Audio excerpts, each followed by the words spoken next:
Mais alors, est-ce qu'il fallait ou pas appliquer les sanctions à la Russie et aider militairement l'Ukraine? D'abord, pour commencer, pourquoi choisir? Pourquoi on nous présente les sanctions et l'aide militaire à l'Ukraine comme un package? C'est complètement fou. La Turquie a montré qu'il est possible d'aider militairement l'Ukraine sans appliquer les sanctions.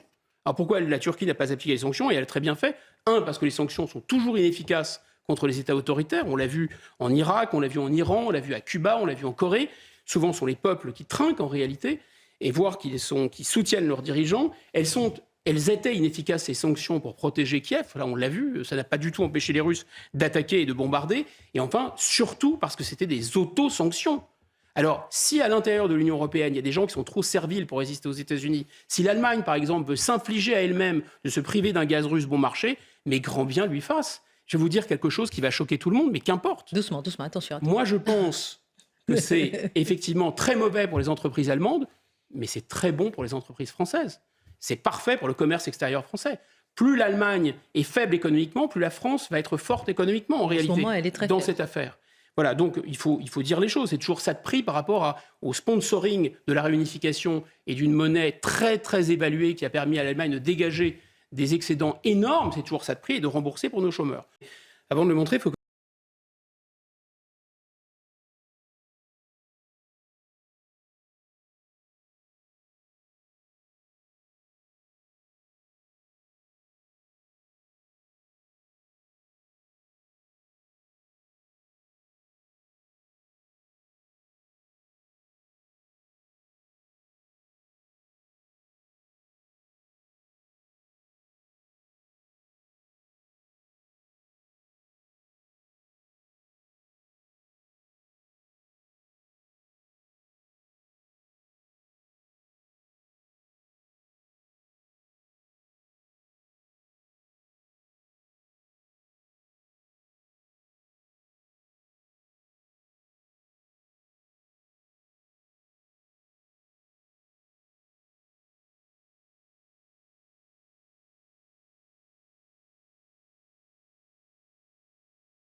que c'est parce que nous sommes à l'intérieur de l'Union européenne que nous sommes contraints d'obéir à Washington, en tout cas de nous aligner sur la politique otanienne.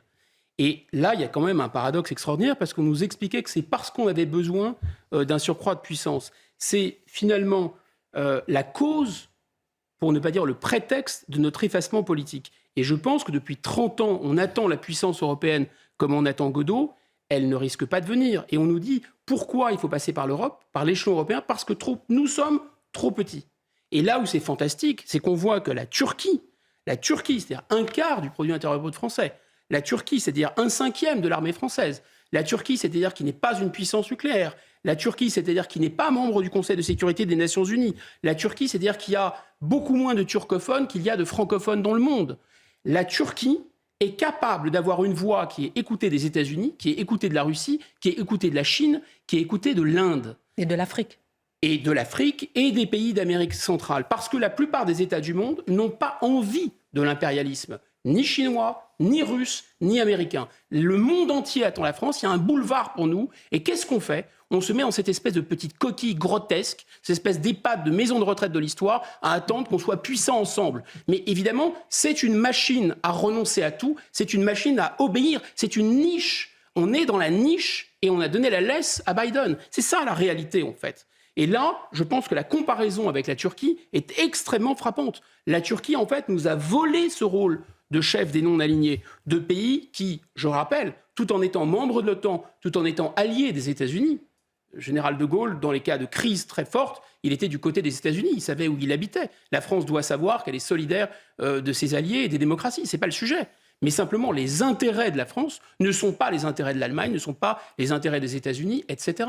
Et donc, on a bien évidemment une voix dans le monde, une puissance dans le monde, et c'est précisément l'Union européenne qui nous empêche de l'exprimer. Parce que l'Union européenne, qu'est-ce que c'est? C'est s'attacher les uns aux autres pour mieux s'attacher ensuite à Washington aujourd'hui et peut-être demain à Pékin. Comme le disait Marie-France Garot, et je conclurai là-dessus, l'Europe est un berceau vide où il n'y a pas d'enfants.